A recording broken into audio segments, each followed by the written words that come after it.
Hi, I I I gave a presentation in a workshop at University of Maryland in May 30, and I like to just repeat the presentation and here and to upload the YouTube so that many people can uh, watch it. So first topic is information bias and its remedies. And once I finish this lecture, I will upload another one on selection bias in the second lecture. But this is the first lecture. Okay. So I'm gonna first, in this talk, I will give an introduction first. Sorry. So, okay. And then problem setup and statistical method, and then theory and application and conclusion. So we have uh, parameter is zeta and estimator is zeta hat. So the error of an estimator to a parameter can be decomposed into two parts, right? So this is the uh, uh, variation part. This is more like a bias part. And the second term is called a bias. This has nothing to do with the randomness, right? There's nothing random here, just the systematic part. So this is the systematic part of the error. And the two sources of bias, roughly speaking.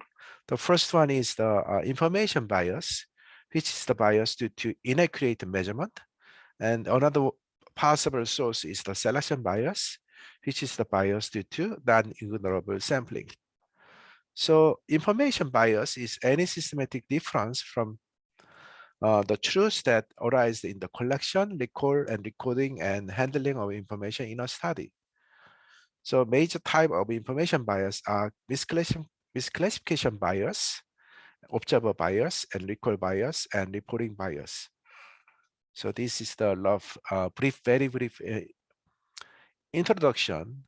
So the error, there's a two sources of error. One is the representation error, which is the selection bias, and the another one is the measurement part. So measurement part is about asking questions, right? Collecting data, while the representation part is obtaining the sample. So this is the sample. This is more like a response, measurement and response. So this is a very nice figure that was presented in a book by Groove's error. It's a survey methodology. So I'm going to give a couple of examples for the measurement bias. I mean the information bias. So first one is a typical survey analysis. So suppose you have a survey of Iowa farm cooperatives managers, and we want to feed an equation like a regression equation for these variables. And so Y is the raw performance, X1 is the knowledge of the economic phase of the management directed toward the profit making in business and product knowledge. And X2 is the value orientation, X3 is the role satisfaction, X4 is the past training. So you can see that these are the basically the very abstract concept, right? You cannot really measure them directly. So we use survey questions. So for example, for the knowledge part, we ask 26 different questions to obtain the knowledge. And for value orientation, we ask 30 questions and so forth. So these are the indirect instrument, right? These are the survey instrument to measure this concept. So we have a variability. So that is represented in the reliability. So that's basically the correlation among different measurement. But use that to build the equation. And if you ignore the error, right? If you ignore the fact that you have a measurement error in it, you will get this estimate.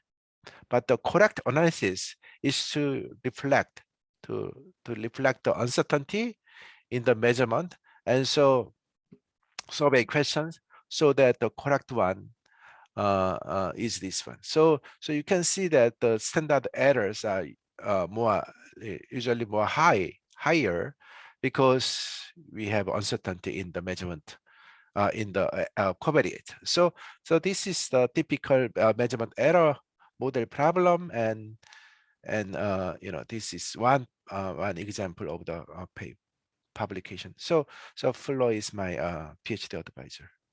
So that's why I use this one first. So second example is the measurement error, BMI data example. So this is a real data example that I consulted for agency in Korea. So they have a survey called the Korean Longitudinal Study of Aging, and they have this original sample about 10K, and and in the original survey they ask a lot of questions, but one of the question was about their height and weight. So physical, features. And then later, the agency decide to collect a validation sample and obtain the physical measurement for the height and weight, and see what's the amount of the errors in their report. So this is the real, result. So you can see that there's some variation, right? I mean, you don't. So the x is as a truth. Truth means the physical measurement, while the y-axis is a reported one. So this is based on survey. So you can see there's some variation in the weight and height. But the interesting part is the height. The reported one is higher than the true height. So that is a kind of interesting result. So anyway, this is the 15-week lecture that I give at Iowa State University in a graduate school. So the first 2 weeks I give these lectures, and so this is the outline of the lecture, one semester lecture that I gave at Iowa State University. So these are the topics related to missing data. And the textbook is this one. I wrote recently I published a book with Jun Shao. And so the title is the Staker Method for Handling Incomplete Data. So use this book to cover the course. And the presentation here for first two present basically summarize the materials that I present in the first two chapters, 2 weeks. Okay. So problem setup. Okay. So I'm going to talk about the information bias and how to address the correct information bias. The starting point is to use the Bayes theorem. And so this is the very famous formula, right? C is the true, so condition, right? True status. And D is you can see that D is the data. So condition and data, right? But the data is obtained under some condition. So this is the data model. You have a model for data, and you have a marginal probability of the condition. And I intentionally use C. I intentionally use red color and blue color. So red color always means unobservable. So you never really know the true status C, right? So red color represent the unobservable, while the blue color represent the observable. So I kind of use the Netflix symbol to use the colors. So this is the Bayes theorem, and now we can use the conditional version of the Bayes theorem, right? You can use the conditional Bayes theorem. That means you have a covariate, and you have a covariate here in both sides. But under some cases, we can make this kind of assumption. This assumption is sometimes called non-differential ability condition. Basically, that if you know the truth, right? If you know the true condition, then the measurement may not really depend on your covariate. That cannot be true, but this is I'm going to use in this presentation. So that means we have two models in one. One is so right, the probability D given C and C given X. So D given C is called the data model, while C given X is called process model because it's about the process unknown the true condition, while the data model means it's a model about the data, right? So I'm going to go ahead and assume the data model is known, or we can assume in reality it is actually estimated from the lab study, your validation sample. Process model has a probability structure, so we may use a probability model. So theta is a unknown parameter, so we have a statistical model for the condition and true status and which has an unknown parameter. So true status C is not observed, but we observe X and X, D and X, right? And to make the presentation simple, we'll assume that C is binary with support 0, 1. So this is the measurement error model framework. Essentially, we observe X and D, while we don't observe C, and we want to understand the relationship between the C and X using data D, right?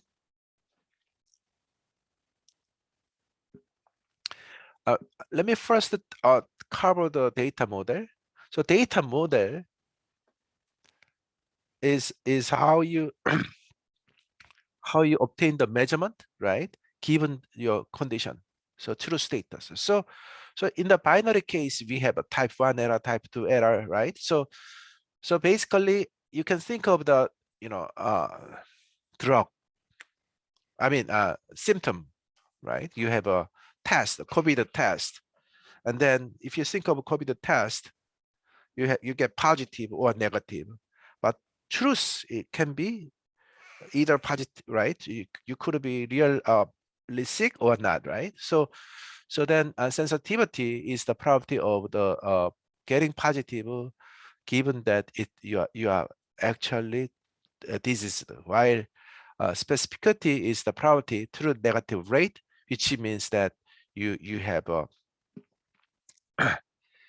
you have a negative result when you are not really sick. So you want to maximize, probably you want to maximize these two, right? Sensitivity and specificity. That is a good test procedure. But this is the dotted line is a threshold, right? You have a threshold of the test, and if it's greater than this threshold, then test result you get positive. Below the threshold, then you will the test set will call you negative, right? Diagnose you as negative. Then you have this area will be false negative, while this area will be false positive. And then true positive is the other area, right? Okay. Yeah, I mean this area. Okay. This is about data model, and alpha and beta is the parameter that characterizes the data model, which we can obtain from the lab test, right?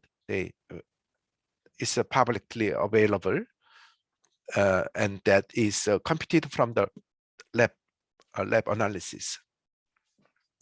Process model is a model about the true probability, true condition, true status given the covariate, and which we want to estimate from the data. So this is, for example, we can use logistic regression model, something like that, and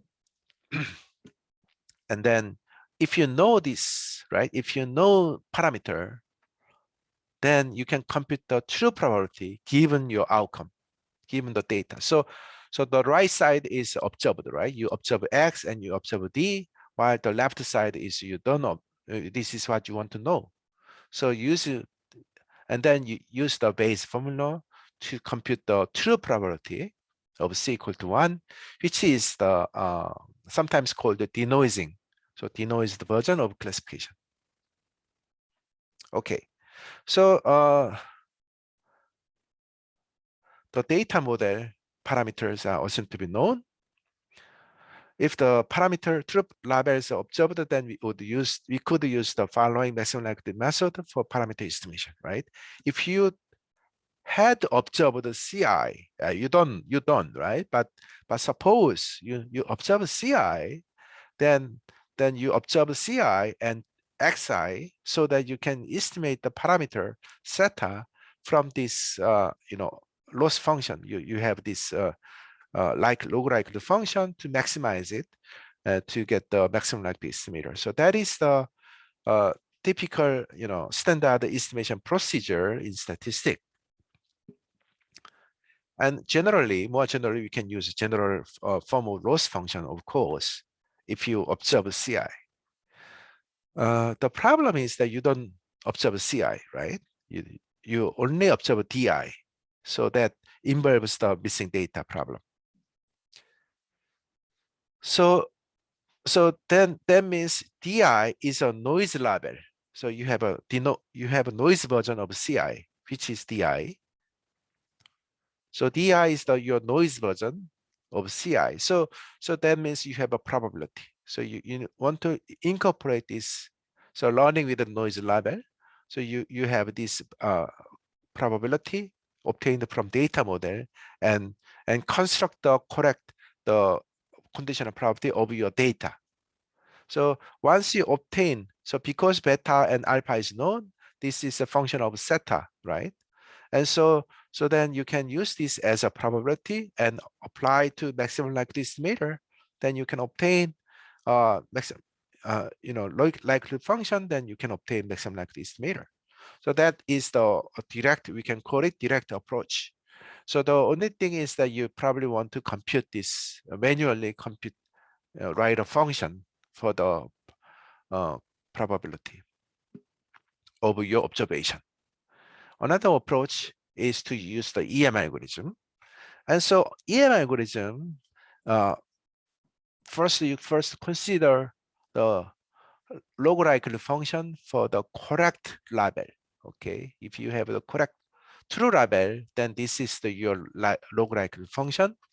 And then use that to apply the EM algorithm that involves E step and M step. In the E step, you compute the conditional expectation of your missing data. So true label is missing. So you want to compute the conditional expectation of the true label, which is this one. So when you say conditional expectation, it means the conditional on the current data. So the data is X and D, and then computing the conditional expectation involves a parameter value. So to compute the conditional expectation, we need the current parameter value. We use the current parameter value. Then we can compute it. Then we can compute it as a function of X and D. So then it's X and D observed. So you can actually obtain some realized value, and then use that to maximize. Update your parameter. That is the M step. So in the E step here, you use Bayes theorem, right? So Bayes theorem, you use the same formula here. And then, so that means you know all this, and you can compute this one using the current parameter value, right? So you can compute this probability. And then to implement the M step 4 here, basically you throw in this CI hat as if it's observed data, right? You treat it as observed and put it to your procedure. Okay. So because the maximum likely estimator originally used this one, all you have to do is to replace the CI by CI hat, and then maximize it, then you will obtain the estimator. Okay. So to apply the E step, you need theta hat. And then to apply the M step, you need to CI hat, which is this guy, right? CI hat is this guy, Bayes theorem. So that is the EM algorithm. And then you do it iteratively. Okay. Sorry. What happened? Okay. And now best prediction.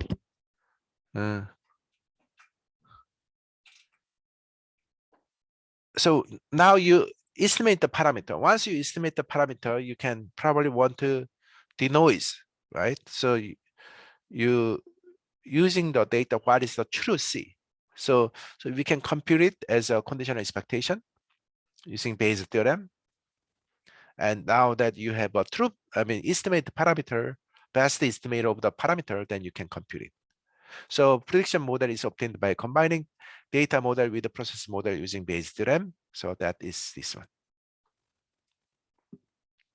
And now you probably want to, so once you obtain CI hat star, which is the best predictor, and then you want to compute the uncertainty. So evaluate the uncertainty, and which is this one. Okay, so you get this uncertainty. So in 6, the first part is the genuine prediction error, and second component is the error due to the uncertainty in theta hat.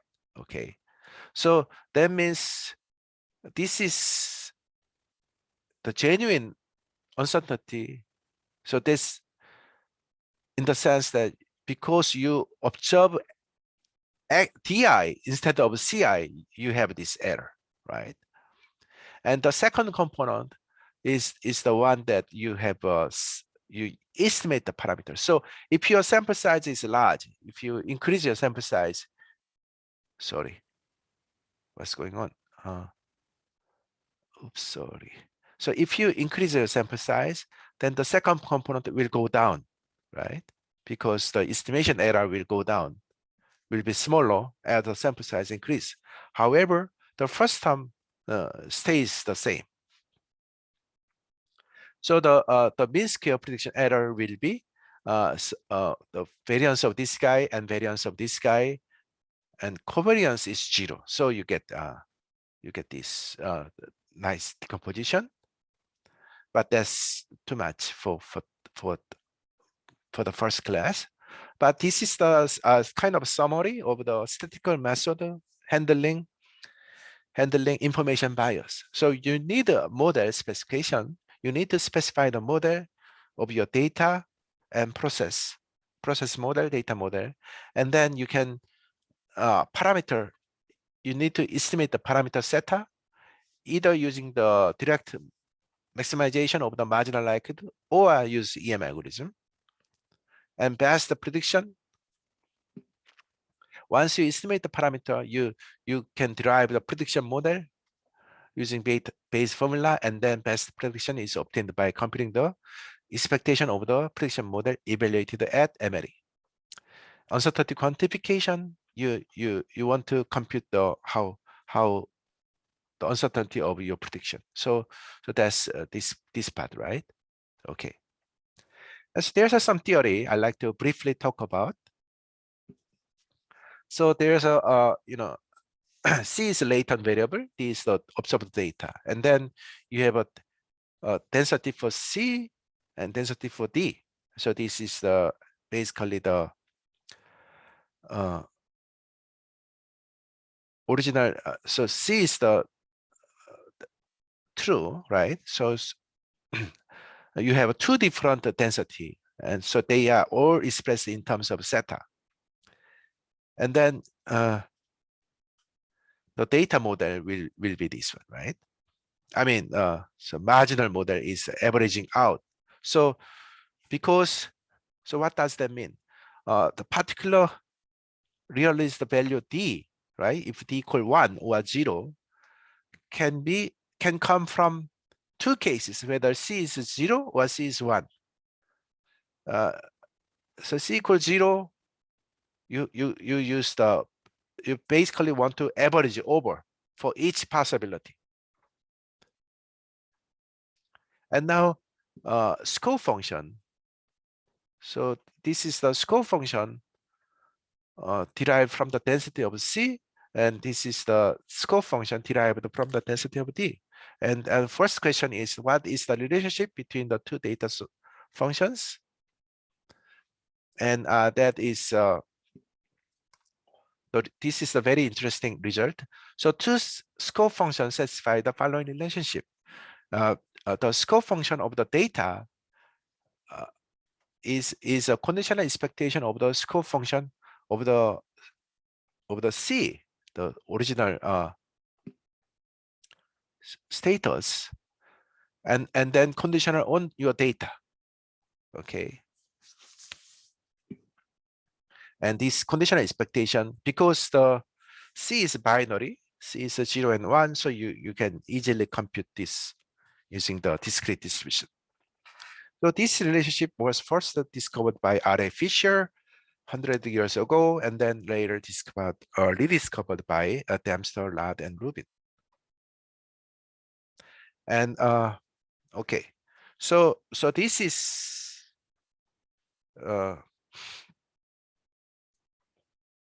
Minsky theorem result, and this is the proof. And if you are interested, then you can just go to read this, but I will skip the proof. So what is the meaning? Okay, so let me explain the meaning of this guy, this result. So we don't observe CI, right? The problem is that we don't observe CI. We only observe DI. So using the DI, we want to estimate the parameter zeta, and so that means we want to solve this equation. And this equation is not really easy to compute because it involves the integration and summation in this case, because this one is the scope function of D, and the density of D itself involves a summation. Density function of D itself involves this integration or summation. So, but C, there's no, right? This is, if you are using logistic regression, this is known function. So this is easier to handle. So density for C is easier to handle than the density of D. So that is the bottom line. And so you want to use that. So one way is to use the score function of C and then compute the conditional expectation. So that is this theorem, Minsky theorem. That means you want to now the problem reduces to computing the solving this equation, but you have a parameter here and also parameter here. So the parameter is unknown parameter that in the scope function directly, but this parameter is used to compute the conditional expectation. And so EM algorithm basically use the current parameter value to evaluate the conditional expectation, and then update the parameter by solving this equation. And so that is the M step, right? So evaluating the conditional expectation is a E step. Using the current parameter value is a E step, and then updating it is a M step. So this is another expression of the EM algorithm. And also we want to discuss the Fisher information. So it's a negative Hessian of the log likelihood. Sorry, this should be the log likelihood. And then Fisher information is this. And this one is easy to, this is sometimes known or easy to, at least easy to handle, while this is not easy to handle. So we want to do find the relationship between the two data scope function, two information functions, Hessian functions, and this is the result. So that is the Lewis formula. Thomas Lewis found out this formula. And so idea is, so basically the Fisher information can be computed by taking the conditional expectation and conditional variance of the scope function and information matrix in the of the original C, scope information matrix of the C, Fisher information matrix of C, and the scope function. So you can see that the information is actually reduced, right? Because you subtract something positive. So that is the one implication is that we lose information for zeta by observing D instead of C because of this. You take subtract something, right? Positive. And we can estimate the MLE, the variance MLE by applying by using this formula where this ID is this here. Okay. I'm going to briefly talk about Bayesian approach too. So in the Bayesian approach, parameter zeta is treated as random. So then we, in addition to the two models, process model and data model, we need another model, which is model for zeta. So we can call it prior distribution. And then because now we have two unknowns, so the red color, right? Zeta and C is unknown, and given X and D is known. So this is the posterior predicted distribution that we want to generate. So in the Bayesian, we use a sampling to the inference. So this once you generate all this, then things will be easy so to handle. So the posterior predictive distribution takes the form of the P given unknown, P unknown given known.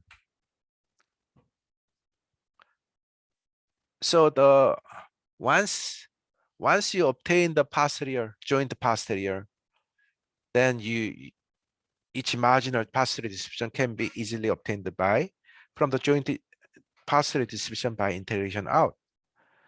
That means you just so this is you can generate the joint sequence, but you can just look at the marginal sequence to get the marginal distribution. So you can basically so parameter here is integrated out, and then best prediction is obtained from the predictive distribution. But the actual computation involves some MCMC idea, but I'm not going to talk about that here. So that is the basic idea. So comparison Bayesian frequencies, the main difference is that zeta is here given in the frequencies, while Bayesian zeta is treated as unknown, so we get left side. Okay, data augmentation is used. She gives sampling. Frequentist EM algorithm. So in the frequentist, zeta is deterministically updated, while Bayesian parameter zeta is stochastically updated. So that is the basic idea. So that's this summary. And some application. I do have interesting application where we have a so in labor force survey is a very important economic survey measuring unemployment rate, and Korean labor force survey has a very accurate measurement, but sample size is small, while local area force survey is a huge large scale survey. We have about 200K sample household, but the measurement itself is not really accurate. So we have a trade-off, right? So sampling error, KLF sampling error is high, measurement error is low, local area labor force survey, sampling error is low, measurement error high, something like that. So we want to compromise. So this is the plot. So you can see some correlation, but there's some variation too. The idea is to use the measurement error model approach. So basically, study variable X, in survey A, we observe Xi hat, subject to sampling error. Survey B, compute Y hat, subject to sampling error. And then there's a systematic. So we even though X and Y measures the same thing, there's a systematic bias. So we use different notation Y because we want to incorporate the systematic bias, which is a structural difference. So this structural difference can be come from the different mode of the survey or due to time difference and frame difference. But our goal is to obtain the best prediction of Xi, right, using various type of auxiliary information. So we have a sampling error model. So the sampling error model is, so that is basically data model, right? In our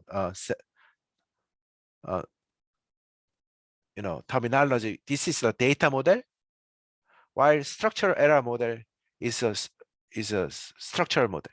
I mean, process model. So this is a process model. This is a data model.